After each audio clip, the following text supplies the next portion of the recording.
Everyone, good morning. So, ang topic natin for today is spirituality of God. And ang verse natin is Deuteronomy 4 verse 15 to 16. Sabi dito, spirituality of God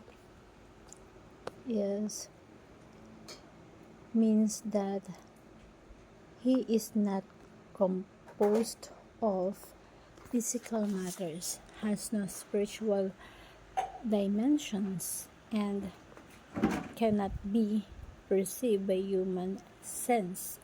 In the same way, we perceive created things. God is a spirit, eternal, infinite, and transcendent above all creation. This truth reminds us that God is not confined or limited, yet He is near and actively present with His people.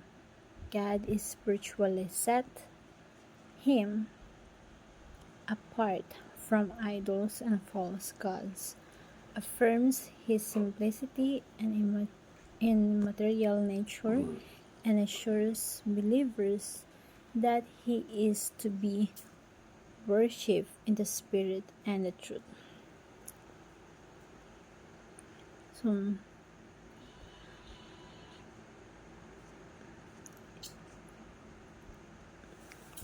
yung teaching natin for today, kumbaga parang sinasabi dito yung Diyos nasa labas siya ng creation. Hindi natin siya may confine sa isang temple or sa isang bagay. Hindi siya limited. This truth reminds us that God is not limited. He is near and actively present with His people. So, ipinapakita nito that He is worship in spirit and truth. Sabi dito sa Deuteronomy chapter 4, yung bayan ng Israel is pinalaya niya mula sa Ehipto. So sa Ehipto, napakaraming Diyos-Diyosan. So nung pinalaya sila ng Diyos, ang sabi ng Diyos sa kanila, huwag kayong gagawa ng mga imahe ng Diyos-Diyosan. Kasi wala image. You saw no form of any kind the day the Lord spoke to you at Horeb out of the fire. Therefore, watch yourself very carefully.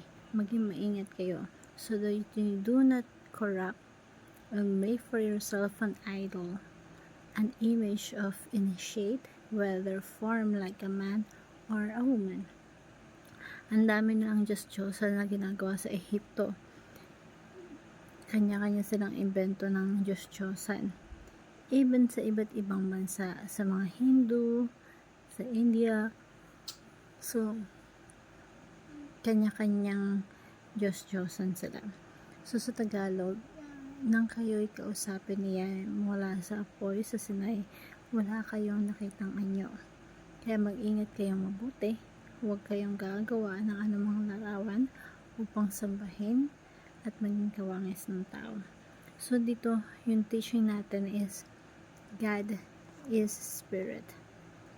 He is invisible, yet present. Yung Diyos natin is spirito. Hindi nakikita. Sabi nga sa 1 Timothy chapter 1 verse 17, to the King eternal, immortal, invisible, the only God, meron lang isang Diyos, invisible, be honor and glory forever and ever. Amen. So, yung hari na walang hanggan, walang kamatayan, hindi nakikita, tanging Diyos, ang karangalan at kalwalhatian na magpakailanman. So, yung mga Hudyo na pinalaya sa bayan ng Israel or bayan ng Ehipto, buong buhay nila sa Egypt, puro Diyos-Diyos ang nakikita nila, puro statue or graven images. Pero napalaya sila ng Diyos, sinasabi sa kanila, huwag kayong gagawa imahe ng Diyos. So, yun yung kabiling-biling sa kanila sapagkat ang Diyos ay hindi nakikita. Siya ay espiritu. So, wag niyong isipin or wag na hindi porket di mo nakikita ang Diyos, wala siyang Diyos. Wala yung presence ng Diyos sa inyo. Yun yung sinasabi ng Diyos sa bayan ng Israel. Nariyan siya kasama araw-araw. Even until now. So, actually kasi dati talaga, when you see God, ikaw mamatay nila. Kaya, kung ikaw ay taong makasalanan, hindi ka makakasurvive, mamamatay ka talaga. So, sabi nga niya sa bayan ng Israel, huwag tangkain gumawa ng image. So, kahit wala yung image niya, andun yung presence niya. And it takes faith. And God's presence overwhelms creation. Madalas sinasabi natin na or nababasa, sinasabi natin na yung presensya ng Diyos ay naririto kasama natin. Pero technically speaking, yung creation ang nasa presensya ng Diyos. Yung buong creation, yung buong universe ang nasa presensya ng Diyos. That means, yung buong creation nasa immediate presence of God. Nasa lahat ng dako. God is outside creation. Kumbaga parang mahirap unawain, pero kung isipin mo mabuti, yung buong universe, hindi mako-contain ang Diyos. Hindi gano'n na yung Diyos ay nasa loob ng creation.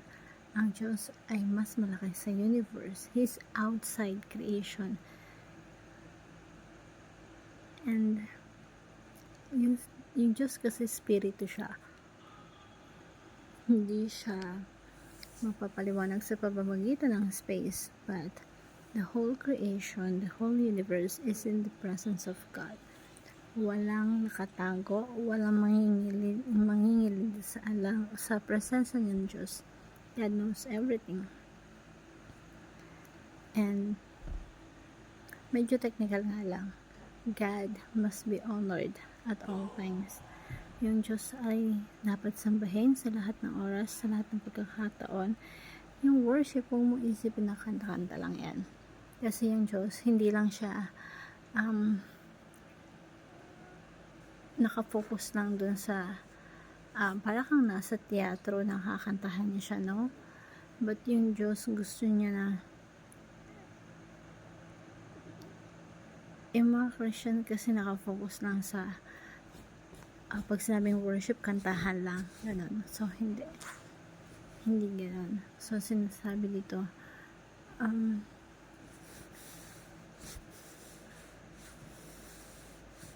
kasi yung for eternity, hindi yun yung worship lang na kanta ng kanta. Ang worship ay sinasamba mo ang Diyos sa lahat ng mong ginagawa. That's why sa heaven, marami activities. Sa perfect world, marami activities at lahat ng ginagawa is inaalay sa pagsamba ng Diyos.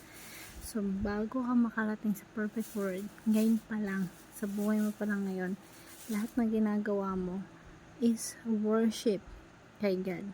Lahat nasa immediate presence ni God. At lahat ng ginagawa natin is isang pagsamba, isang pag-worship. Even kahit paghugas ng pinggan, paglilinis, pagluluto, kapag binibigay mo yung best mo, yung tipong kapahit yung nagluluto, kapag masarap yung pagluluto mo, at kung sino man kumain nun, mapapapraise the Lord. So, lahat ng activities inaalay sa Panginoon, pagsambayan. That is worship. So, yung pagsamba na sinasabi ay yung gagawin lang dun sa church na pag-worship, pagkanta, hindi lang ganun ang nakapokus ng Diyos. Hope that you learn something. God asks everything from you. Surrender all of your life, our entirety to Him. Hope you learned something. Thank you everyone, and God